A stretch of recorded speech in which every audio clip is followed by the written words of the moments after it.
Okay, welcome back, everybody. Sorry we had some technical difficulties there. We were having way too much fun over here, so we're going to bring you back to this wonderful live stream. We're here at the New York Hall of Science, right behind the scenes with World Maker Faire New York. You are seeing it be set up right behind us. I'm Camp Director Paloma. I'm still Camp Director Burke.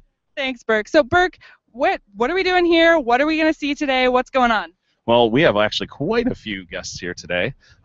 If we're going to want to go over to see the Hazley Bulldogs right now, have the kids come up and we can talk to them about what they do. Right behind us, we've got these kids, so let's check them out. Let's head on over.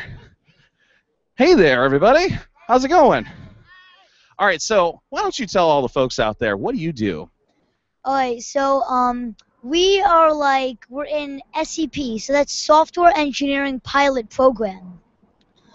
We're like the first people to really have this opportunity to have this learning curriculum. We do a lot of stuff. We do Scratch, we do Wix, we do a little bit of Arduino.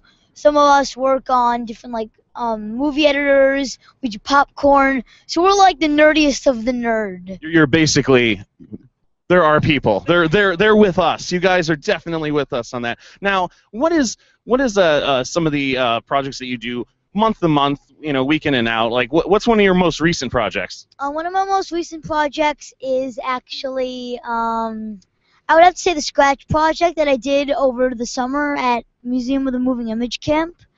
It was really fun. You just get to, for a week, you get to a group of people, random people, and you just meet up and create a video game. That sounds fantastic. Well, as an accomplished maker, what is your favorite thing about making? Well, mostly, I create a lot of video games. I'm into that. So the best part for me is when, I finally see, the joy on people's faces playing my game. That's the best feeling. It's a really rewarding feeling. It really is. Gets you absolutely excited. Gets you up in the morning, right? It does. It does. That's great. That's quite fantastic. What do you think about that, Paloma? I absolutely love it. And you were talking earlier about something called SEP. Can you tell us what that is and what it stands for? That is the Software Engineering Pilot Program. So we do different things than a normal computer class would do. Great. I love that you're so outspoken. You could take over our jobs any day. Oh, and he's in training. Yeah. He's a Maker Camp host in training. So, and I know all of you are working on amazing projects. But so I want to talk with some of you about what you're working on. So, can you tell me what you're working on? I am working on a popcorn maker, and that is made by the company Mozilla, and they make this very cool stuff like X-ray vision goggles. Basically, what that is. You use it to hack into websites, and once you activate it, you can drag into the website, you can hack into it, edit the website, news articles. One time I edited the New York Times article, and Popcorn Maker, I made movies, a slideshow of the Summer SEP, and I added music from Need for Speed, The Prodigy, You'll Be Under My Wheels, that's the name of the song. And it's a slideshow of all the pictures that we did. It's a 4-minute slideshow. So I hope you enjoy it if you ever go onto Popcorn Maker. I'll definitely check it out. Sounds like so much fun. I love that we have young hackers as well. So speaking of young people, we are going to go ahead and check out. We've got Ananya, and we're going to check out your hand. I'm so bad with names. I'm so sorry. So let me tell you. So why don't you bring over here the hand that you've got and tell us what this is, because all of the campers know that I am a total nerd. I am a special nerd for robots and robotic prosthetics. So can you tell the people your actual name, because I'm terrible at it, and tell them what you made. Okay, my name is Ananya Cletus. I'm 17-year-old. So basically, this is a robotic prosthetic hand that I made for leprosy victims, namely people in India who can't really afford modern prosthetics. It's based off of a 3D printed hand using in-move CAD files, which is connected to servos and a glove with flex sensors. So basically, the user would be able to do something with their hand, and the robotic hand would basically mimic that, allowing them to use both limbs. Great. And so when you move the hand, it actually moves it. So it's sort of a master-slave kind of a relationship. Is the ratio 1-to-1? So as it moves the exact same amount? Okay, great. So how did you get the idea for something like this? And what actually helped you get through the challenges that are brought up in working with something that's as complicated with replicating human movement? Well, I mean, I will admit this was definitely a tough challenge. I think the idea first came to me when I was in India. We go there every summer whenever to visit my grandparents, and we end up doing a lot of charity work there, volunteer work, and I was really interested in a lot of prosthetics there, available there. And I noticed that for something like leprosy, it's incredibly hard for people to get medical care, because in addition to being just a disease and illness on its own, there's also this social stigma associated with it. So it makes it incredibly hard for people suffering from leprosy to get access to medicine care or even something like a prosthetic, which a lot of people take for granted. Yeah, that's really noble of you to do something that's helped so many people, and I'm sure you learned so much while you were doing it. Was there anything that surprised you in the process that you didn't expect when you were making this? I think I sort of surprised myself just in the process, because I come from a family of artists, so I'm sort of the only geek in the family. So there were a lot of challenges with the programming, the wiring, because a lot of it I had to teach myself, because everybody else didn't really know too much about this.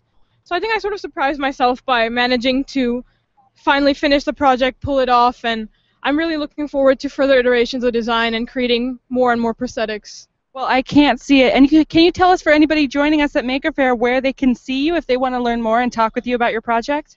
Okay, well, I'm going to be in Zone 3, the Young Maker section. I was also featured at the White House Science Fair earlier this year, so there's a lot of information about me and the robotic hand there as well. So I look forward to Maker Faire. All right, thank you so much for sharing this really beautiful and inspiring project with us that I'm geeking out about, and I'm going to stop by your booth for sure. So thank you so much for being with us. All right, Burke, and I know we've got some amazing thing behind us that might or may not be in the shot already, but I'm so excited about it. What are you excited about, this giant thing behind us? Well, I definitely would like to talk to Richard Carter, come out here and show us this wonderful contraption that you drove out here. Why don't you give us a rundown of the inspiration and what is it? Okay, right behind us is a car called the Sashimi Tabernacle Choir. It's an old Volvo that we attached roughly 250 animatronic fish to, and we have them all computer controlled, and they sing and they dance and they perform. Now, when you mean perform, you mean every single one of these dance in sync together and kind of form like a motion wave. Is that correct? Yes, and if we've got a song with different choral parts, we have different groups of the fish singing the different choral parts. We have two different soloists that are there to sing any solo parts that they're called for, and then on the front we have our conductor. Every orchestra needs a conductor. So why don't you give us a little quick demo here? I'd love to hear how they sound. Go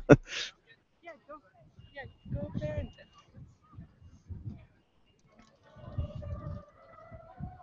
You are hearing now the Sashimi Tabernacle Choir, presented to you on an old Volvo.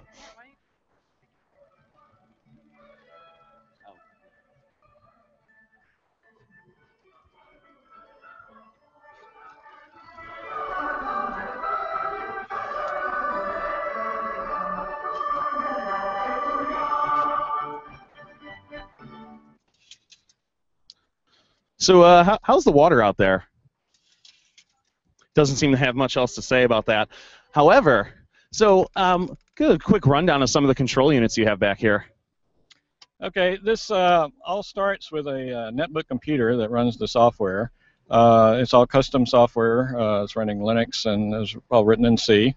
It sends a signal back through the USB cable to the trunk, where we've got some electronics that interprets the signal, fans it all out.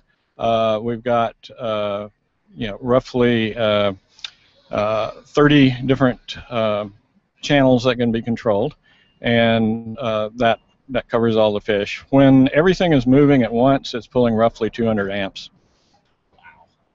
And approximately how long did it take to build this? Well, from conception to when we had to show it was 4 months, but about 20 of my friends were helping at that point. It certainly wouldn't have been possible without that. Well, it's certainly always good to have lots of friends and many fish. I want to thank you so much for bringing this out here today. It's actually one of my favorite things to see at Maker Faire because it just gets everyone really, I mean, no one can walk by this car without feeling very cheerful from it. So I really appreciate it. Thank you for coming out for that. Awesome. Paloma, what do you think? Having this wonderful piece of motoring equipment. Well, I'm just so excited to have it here. I mean, this is what Maker Faire is about. It's about something that is silly and ridiculous and fun and full of engineering and challenges that you have to come to create something magical and whimsical. Even if it necessarily doesn't have this like a practical application like that hand, they all come together in giving us something wonderful and amazing to have fun with. So I'm really excited to have it at Maker Faire New York. And you know what? I wanna see if we can talk to our next guest, who is awesome. This is Adam Mata, and he is creating some really cool stuff with sound. So let's go ahead and bring him on. Let's bring out Adam. Now, Adam, you also have some musical joy for us today. I have some musical joy, music, engineering, like you said. We're gonna put some music sounds together and some vocal sounds and see what happens between human and machine. So check it out. Do you think it would be better if you just give us a wonderful display of this? I think it would be good, yeah. All right, let's hear it.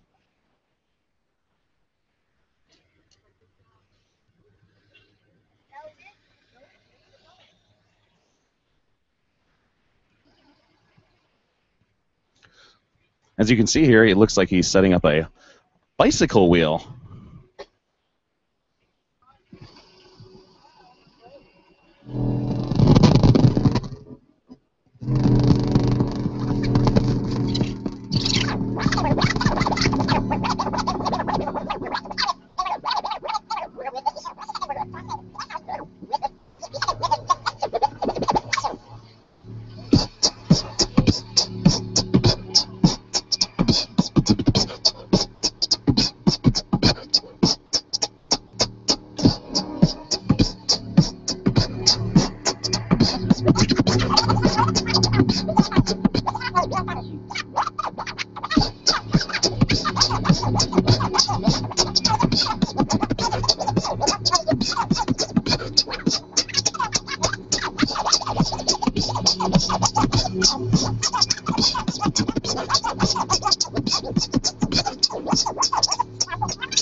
That was fantastic.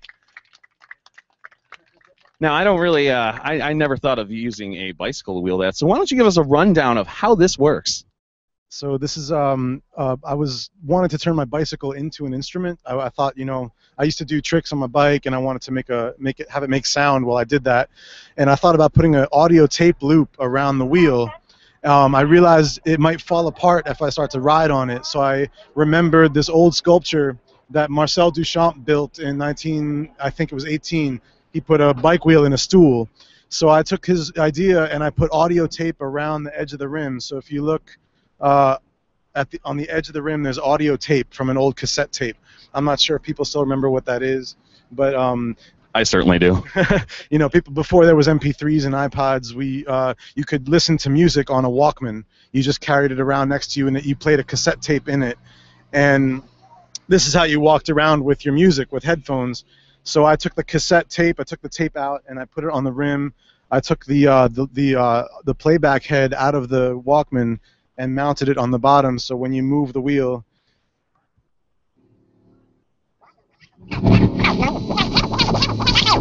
so by just moving the wheel back and forth, it's basically like scratching a record. Yeah, exactly. This is the tape head down here, and it's reading the audio on the rim. I apologize for the feedback.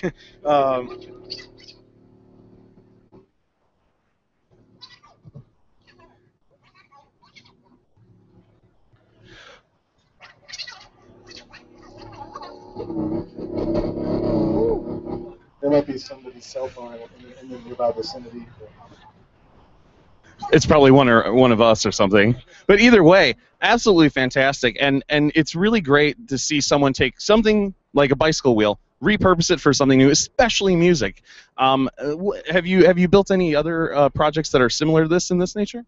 I've done another version of this, which is a zoetrope, which actually plays images. You can watch animation go around the wheel, and I've connected it to my laptop so that I can control playback video with the wheel also.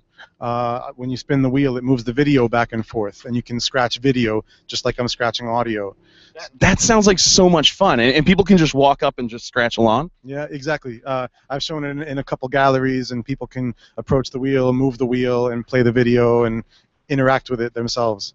Wow, that is fantastic. I'd love to go see that. The next time you're at a gallery show, let me know. I'd love to check it out. Thank you very much. Yeah, I will. Yeah, well, Paloma, that's pretty great, right? I never expected that from a bike. I mean, it's absolutely amazing to see stuff like this. We absolutely love music projects here on Maker Camp. They're so fun. I mean, we got to hang out with Reggie Watts this year, and he did some awesome live looping. So you campers know about live looping, so you understand how it can be kind of hard to capture and play stuff back. So we absolutely love being able to see more interesting ways to take a look on the same kind of a thing. So thank you so much for sharing that with us. Thank you. And I want to go back and talk with Nice Eye about what if you came to Maker Faire New York, what could you do at Nice Eye? So let's go ahead and bring back Nice Eye here. Thank you. Come on in. We want to talk with you about, so if these campers come to Nice Eye during Maker Faire, what can they be doing here on your grounds? What are some of the options that they have at Maker Faire? Nice. We have a ton of different options for everybody. We have a whole section of making and breaking with our makerspace, where you get to take things apart and make a new thing out of those objects. We have things for a wide variety of ages. We have mud makers. We also feature some of our long-term partner groups. So you could do parkour, or you could do underwater submersibles. And we also are featuring one of our great costume design projects that Peggy can tell you all about. Yeah, let's hear about this beautiful thing in front of you.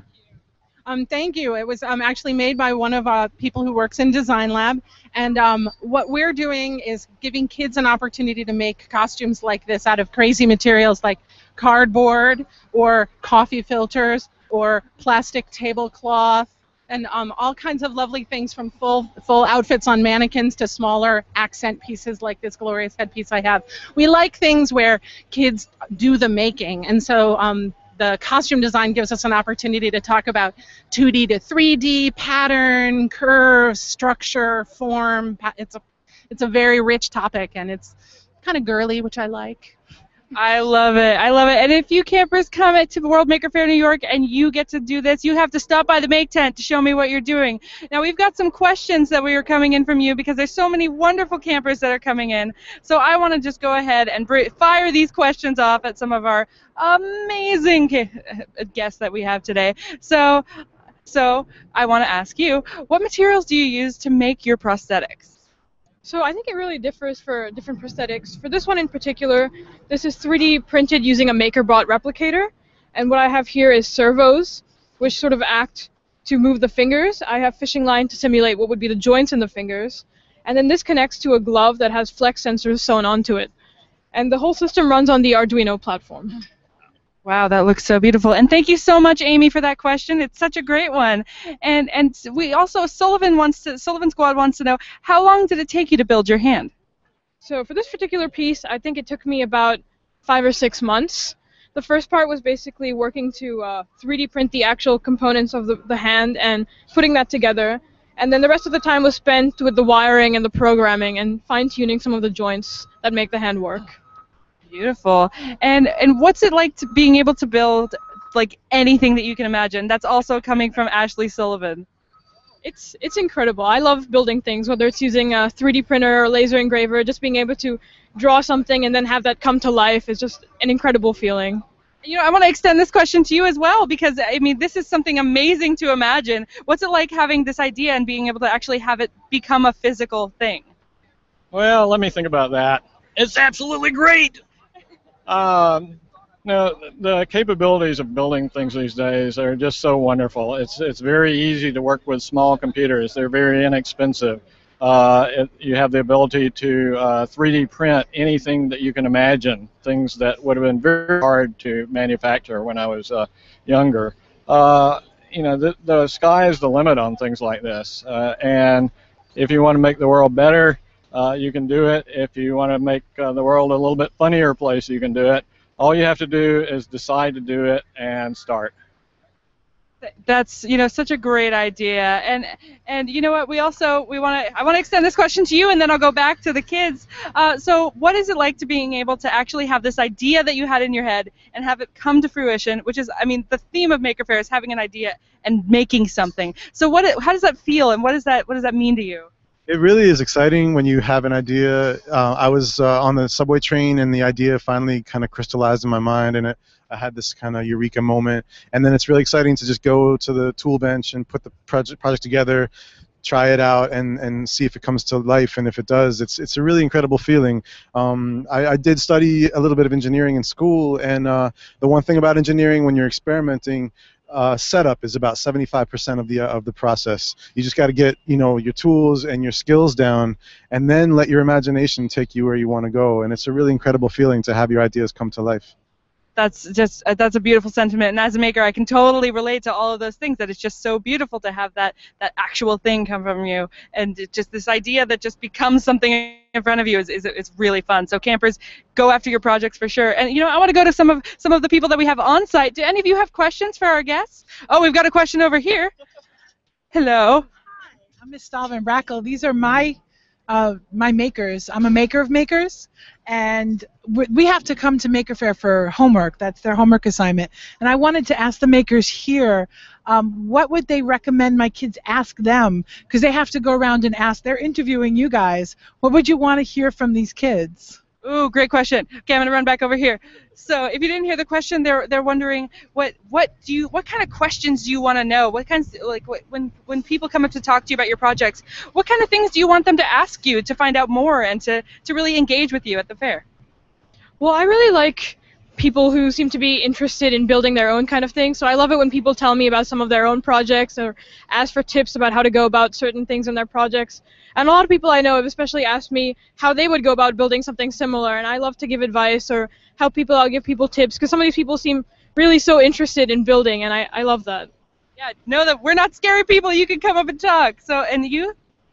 It's pretty much the same. I really like it when people come up with alternative ideas or alternative ways of doing things, or ask why I did something one way versus another. Sometimes there's a good reason, and sometimes that's just the way it worked out. But it's always fun to talk about. That's how the process works. Exactly. And you?